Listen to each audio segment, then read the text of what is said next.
Kasus penyebaran video asusila yang santer diduga mirip dengan artis Gisela Anastasia terus bergulir dan kini tengah memasuki babak baru. Ia berkas sidik kasus tersangka NM dan PP, sang tersangka penyebar video asusila mirip Gisel yang telah diserahkan ke Kejaksaan beberapa waktu lalu. Hari Selasa kemarin justru resmi dikembalikan ke pihak Polda Metro Jaya. Yang mengejutkan, berkas perkara tersebut dikembalikan lantaran belum memenuhi syarat formil maupun material. Dan seperti inilah penjelasan pihak Kejaksaan terkait pengembalian berkas kasus tersebut. Kejaksaan Tinggi DKI Jakarta telah mengembalikan berkas perkara atas nama PP dan MN. Adapun alasan jaksa peneliti dalam pengembalian berkas perkara ini adalah belum terpenuhinya syarat formil dan syarat material dalam kualifikasi unsur delik sebagaimana yang disangkakan. Adapun pasal yang disangkakan adalah pasal 27 Junto 45 Undang-Undang ITE dan pasal 29 Junto 34 Undang-Undang Pornografi. Adapun ancaman maksimal adalah pidana penjara selama 12 tahun dan pidana denda sebesar 6 miliar rupiah. Di sini memang dipersangkakan di pasal 27 Junto pasal 45 di Undang-Undang ITE, kemudian juga ada di pasal 8 Junto pasal 34 di Undang-Undang Nomor 44 Tahun 2008 tentang pornografi. Kita mengumpulkan bukti-bukti, keterangan-keterangan, termasuk nanti ada beberapa saksi ahli bahasa dan juga IT yang akan kita panggil, kita klarifikasi. Nanti akan, kalau sudah lengkap, baru nanti kita gelar perkara. Apakah memang nanti masuk ke tahap penyidikan sesuai unsur-unsur pasal persangkaannya, nanti kita tunggu saja.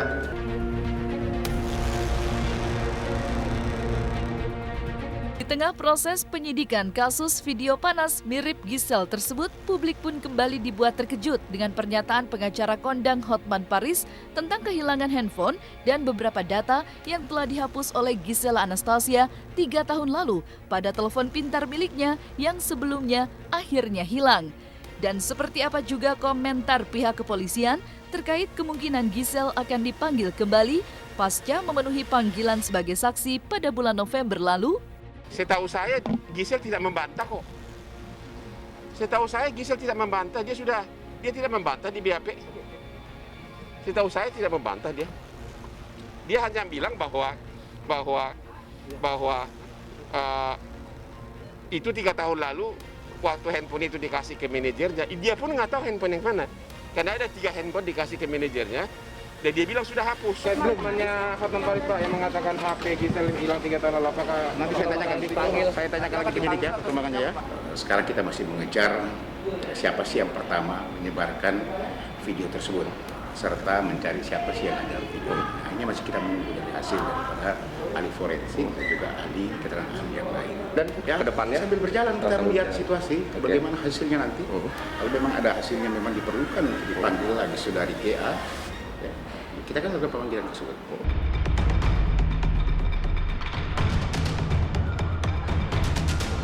Sebelumnya, 17 November lalu, Gisel telah memenuhi panggilan polisi dengan menjalani pemeriksaan sebagai saksi di Polda Metro Jaya. Namun, saat keluar dari Polda, Gisel yang saat itu didampingi kuasa hukumnya tak langsung memberikan klarifikasinya atau bantahan. Hal itu pun akhirnya membuat Kirdi Putra, pakar mikroekspresi, untuk menganalisa perbedaan mimik dan gestur tubuh Gisel saat menghadapi kasusnya dulu dan saat ini. Lantas, benarkah Gisel menyembunyikan sesuatu kekhawatiran di dalam dirinya yang tak ingin diungkapkan ke hadapan publik? Karena gua ambil surat dulu, belum bawa surat.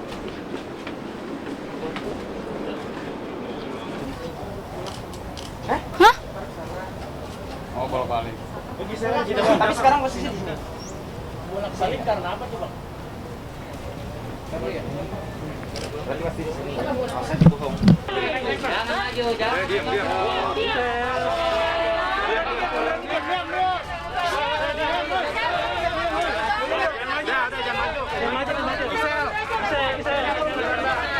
Mundur.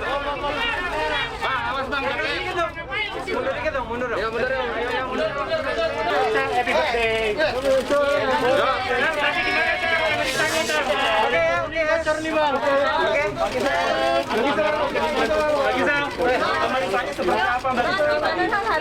ikutin aja prosedurnya sebagai warga negara yang baik, datang kita ikutin aja. Ya.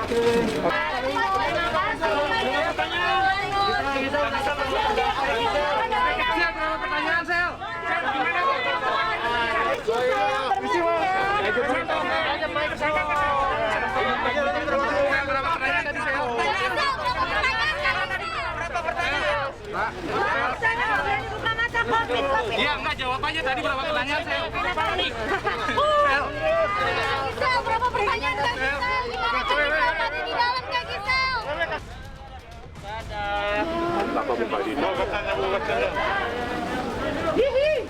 Dalam dia sama Gisel dalam mobilnya. Bandingkan tentang ekspresi wajah jelas agak susah dibandingkan karena yang sekarang ya secara protokol COVID mengharuskan kita semua pakai masker sehingga kita untuk membandingkan ekspresi wajah bagian atas, bagian bawah segala macam itu udah nggak mungkin. Tetapi bahwa ada sebuah respon major response atau ada sebuah respon besar yang memang kita nggak bisa yang sangat terlihat ya. Kalau kita bicara respon besarnya tahun sebelumnya tahun 2019 kemarin terlihat sekali bahwa Gisel itu menghadapi media dengan blunt itu langsung belak-belakan tek gitu ya, yang istilahnya direct ya. Dia bilang bahwa oke, kita laporin, tuntut, nggak akan dimaafin, itu direct, semuanya langsung. Sementara yang sekarang ada beberapa alternatif kemungkinan. Satu strategi yang dipakai bisa jadi ini ada sebuah strategi yang menghindari katakanlah untuk memberikan statement langsung pada teman-teman media atau pers. Ada beberapa kemungkinan yang bisa membuat ini dilakukan oleh timnya Gisel.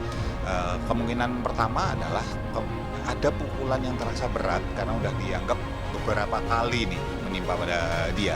Istilahnya, ada apa, kenapa gue terus ya? Ya, yang ini sebenarnya bisa jawab karena ya salah satunya dia dianggap public figure dan dianggap bahwa fenomenal. Yang kedua adalah ini memang cara yang diberikan, diinisiasi, yang dipersiapkan oleh lawyernya, penasihat hukum bahwa udah deh nggak usah banyak ngomong deh gitu.